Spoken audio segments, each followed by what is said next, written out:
Which doesn't make it negative, and that's like a transformation from negative to good, because you put positive intention into something negative. Love revolution. Thus changing it from negative to good. But leaving it all aside and not focusing on it at all, you just give these people the power and the strength to continue their plans.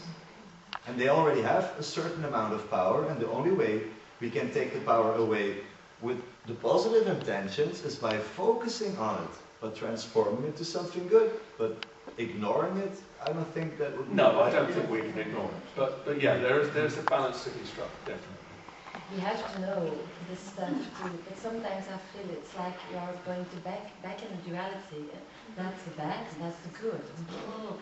It's a duality on this world, and when we are stay in that thing from living in duality, that's bad. Always, it's the fault of them.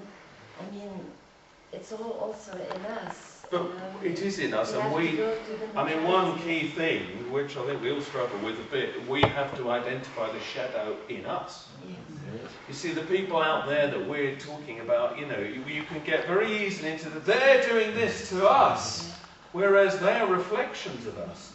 They are an outward sign of everything that's collectively within us, and we need to put right those very issues within ourselves, in the hope that that will then be reflected synchronistically, maybe something beyond that, amongst these very people that we're struggling to deal with. And I think the way, you know, if we want change, we have to change our own immediate circumstances and the way we deal with things as well. And then, you know, I think that's when you're going to see wider change out of there. So yes, you're right, you can't fight it, that word, with the same, what was it Einstein said, you can't fight a problem with the same kind of thinking that began the problem. There's a truth to that. But that said, equally, yeah, you can't just say, I'll just focus on love and light and won't deal with anything else. That, to me, history records does not work. There's a balance. And that's what we're looking at now, I believe. I'm going to give you a perfect illustration of that it's possible to combine the positive with the negative. The negative, it's time to close. The positive, you still have one last question. Yes, please. Well, it's an opinion.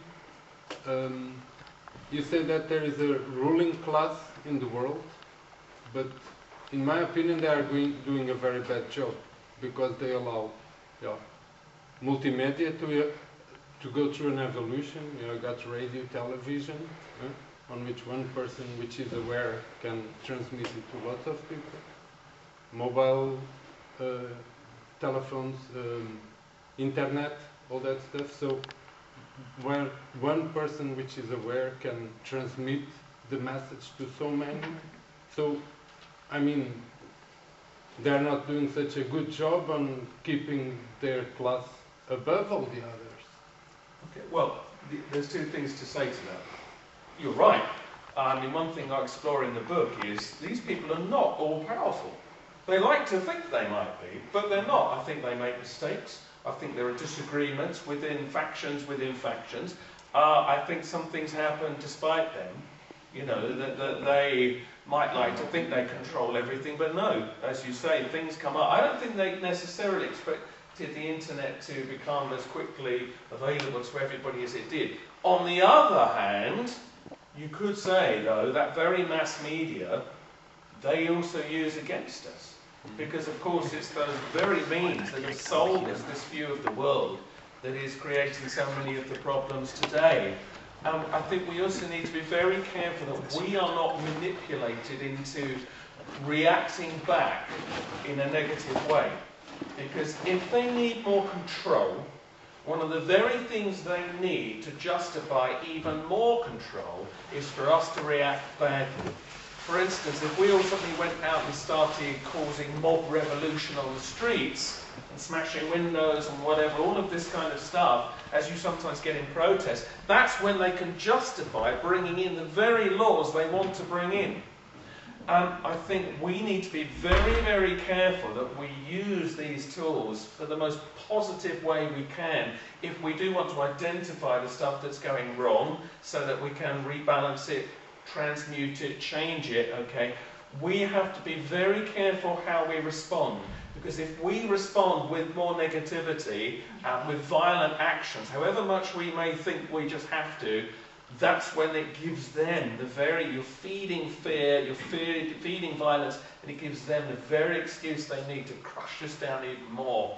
Whereas I think Gandhi demonstrated actually the most powerful thing is to basically respond as positively as possible, and I really think it's important non-violent as much as possible. You know, something about disarming somebody, yeah, you might have to take action, but it's got to come from absolutely the right place. If you're just going out to kill and to smash, to me that's being manipulated into the very thing that they want. That's my personal opinion. I think we should do like the Love Police.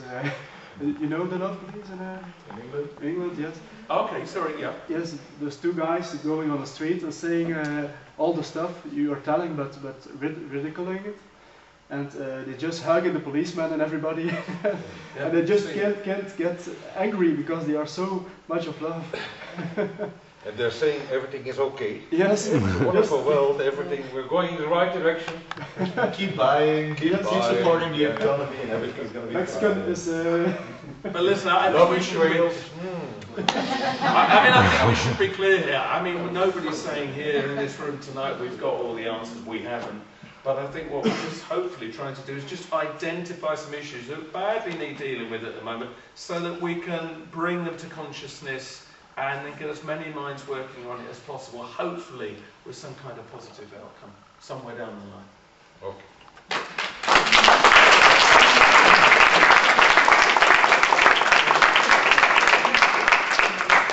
Until this afternoon, I didn't know this man. Until this evening, we didn't know this man. Now we got to know him. And we know now that he's got a lovely wife. And a very intelligent wife. I suggest next time you do the talking and you do the sitting. But I've learned Andy Thomas as a nice guy, but also who knows a lot of things, who studied a lot of things, who is very careful to say things, and who has brought us a very positive message. We have been lied, yes, but now we know it. We see the lies, and that's how the way the truth we were talking about in the beginning comes to the light. And the second positive message he brought is, yes, we can make the change. We just have to draw the line, stand up and say, here we are, 6 million, 7 million people, and we are taking back our rights, we are taking back our dignity, our freedom, and we are taking back our essence, what we really were and will be again. So the next step, rendezvous, is next Sunday, not at the Boerenkot, but at the Auditorium Ledegang. So at 2 o'clock, it's a friend of Andy, Ian Crane, and Scott Tibbs. They know each other very well, who will teach us all the mysteries and all the dangers and what we can do about it concerning our food and every aspect of this. So we have the price of €10, but for people who have financial difficulties, we will lower that down to, let's say, €5? €5, okay. And Kerry is the coordinator, so if you want to ask something, that's our man who organized it all. So thank you very much, really thank you very much. I was